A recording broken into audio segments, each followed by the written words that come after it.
क्या ऐसा मुमकिन है कि समुंदर के ऊपर एक सड़क बनाई जाए? और दोस्तों, ये सड़क किसी भी तरह से कोई आम सड़क ना हो। ये सड़क कनेक्ट करती हो या फिजिकल लिंक बनाती हो अमेरिका और रशिया के बीच में। अमेरिकी रियासत अलास्का को रशिया के साथ एक सड़क के थ्रू कनेक्ट करने का प्रोजेक्ट आज का नहीं बल्कि काफी पुराना है। अब इस एक प्रोजेक्ट को लेकर काफी ज्यादा मसाइल का सामना था, इसी वजह से अभी तक हम इस सड़क को फिजिकल फॉर्म में नहीं देख पाए। लेकिन अब इस सड़क को बनाने की गेम के बीच में कौन उतरा है? चाइना जैसा कि आप जानते हैं कि वो हर काम को करने की महारत रखता है, बेशक वो काम पूरी दुनिया के लिए इम्पॉसिबल ही क्यों ना हो। रशिया और अलास्का के बीच में वाटर बॉडी है, यानी कि पानी मौजूद है और ये सड़क किसी पानी के ऊपर बनाई जाएगी। आज की हमारी स्पेशल वीडियो में हम इसी सड़क के बारे में इंतहाई हैरत अंगेज किस्म की मालूमात आपको देने वाले हैं, सो टिक कर बैठिएगा और इस वीडियो को शुरू से लेकर आखिर तक पूरा जरूर देखिएगा।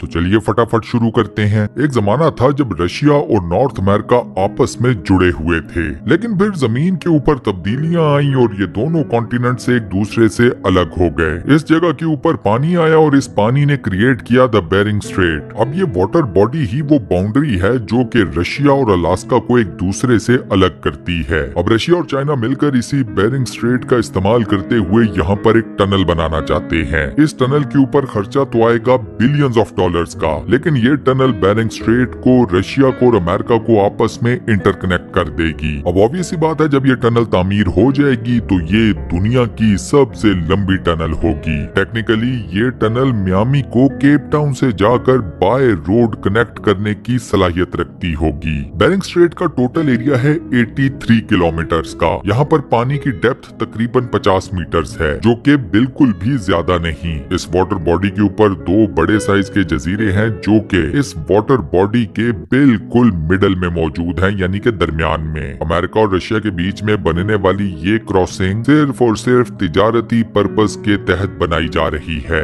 इस तिजारत का फायदा होगा अमेरिका, चाइना और रशिया तीनों को। अमेरिका और रशिया को आपस में एक सड़क के थ्रू कनेक्ट करने का आइडिया आज का नहीं, तारीख में सबसे पहले ये आइडिया दिया गया था 1892 में, 1892 में। जिस इंजीनियर ने यह आइडिया प्रेजेंट किया था उसका नाम था जोसेफ स्ट्रॉस। उस वक्त ये आइडिया रशिया की तरफ से रिजेक्ट कर दिया गया था। 1904 में अमेरिका और रशिया को एक दूसरे के साथ एक ट्रेन ट्रैक के थ्रू कनेक्ट करने का प्रोजेक्ट आया। ये प्रोजेक्ट भी एक प्रपोजल फॉर्म की शक्ल में दिया गया था। उस वक्त रशिया के ऊपर हुकूमत थी जार निकोलस II की। निकोलस ने ये प्रोजेक्ट अप्रूव कर दिया था। इस प्रपोजल के ऊपर भी काफी डिबेट हुई और उसके बाद ये प्रपोजल भी रिजेक्ट कर दिया गया। उसके बाद एक तवील अरसे तक इस किस्म के किसी भी प्रपोजल के ऊपर बिल्कुल कोई बात नहीं की गई। 1958 में इस तरह के एक प्रपोजल के ऊपर दोबारा से बातचीत शुरू हो गई। इस दफा इस प्रपोजल को सामने लाने वाले शख्स का नाम था टंग यिन लिन। ये शख्स एक चाइनीज अमेरिकन इंजीनियर था। लिन का प्रपोजल था 85 किलोमीटर लंबा पानी के ऊपर बनाया जाने वाला एक पुल, जो कि अमेरिका और रशिया को आपस में कनेक्ट करता। अगर ये पुल बन जाता तो ये दुनिया का सबसे लंबा पुल होता। इस वक्त दुनिया का सबसे लंबा पुल हांगकांग और मकाओ को आपस में कनेक्ट करता है। ये पुल लिन के प्रपोज्ड करदा पुल से तकरीबन 30 से 35 किलोमीटर छोटा है। इसके बाद दोस्तों एक तीसरा प्रपोजल भी दिया गया था जो कि मेजरली चाइना की तरफ से आया था। ये प्रपोजल था अमेरिका और रशिया को आपस में कनेक्ट करने का थ्रू एक high speed train service. China का प्रपोजल ये था कि अमेरिका और रशिया के बीच में हजारों किलोमीटर लंबी एक ट्रेन की पटड़ी डाली जाए और इस पटड़ी के ऊपर हाई स्पीड ट्रेन को ट्रेवल करवाया जाए। ये प्रपोजल काफी हद तक फिजिबल था, लिहाजा चाइना और रशिया ने मिलकर ये प्रपोजल दिया अपनी तरफ से। अमेरिका और कनाडा ने इसमें काफी ज्यादा इंटरेस्ट शो की और उसके बाद साउथ कोरिया और जापान भी इस प्रोजेक्ट में दिलचस्पी लेना शुरू हो गए। ये अलग बात है कि इस प्रोजेक्ट में बिलियंस ऑफ डॉलर्स का खर्चा आना था, लेकिन चूंकि 6 बड़े ममालिक इसमें इंटरेस्टेड थे, लिहाजा पैसे का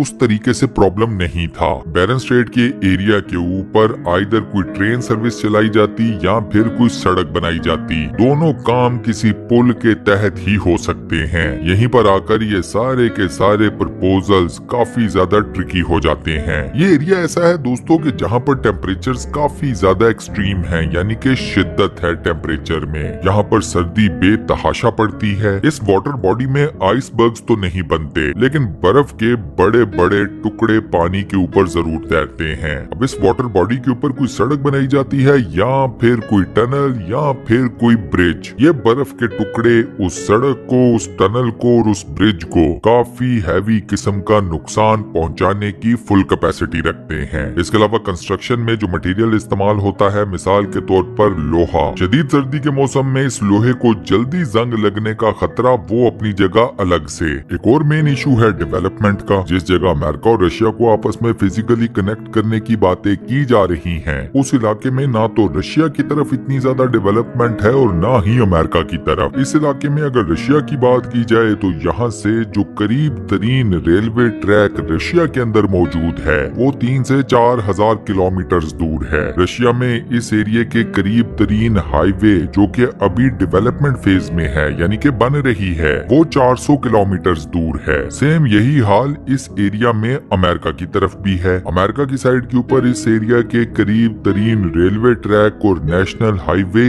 1000 किलोमीटर दूर है। ऊपर से ये कि अमेरिका में जो रेलवे ट्रैक मौजूद है वो अमेरिका की मेजर रियासतों के साथ कनेक्ट करता ही नहीं। सो यहाँ पर आपको अमेरिका और रशिया के बीच में ये फिजिकल लिंक बनाने के बाद अमेरिका की तरफ अच्छे खासे नंबर के नए ट्रेन ट्रैक्स भी बिछाने पड़ेंगे। अगर ये ट्रेन की पटड़ियां नहीं बिछाई जाएंगी तो इस फिजिकल लिंक का अमेरिका को कोई फायदा नहीं होने वाला, क्योंकि कोई रेलवे लाइन या कोई ट्रेन की पटड़ी अलास्का को अमेरिका की मेजर बाकी रियासतों के साथ कनेक्ट नहीं करती।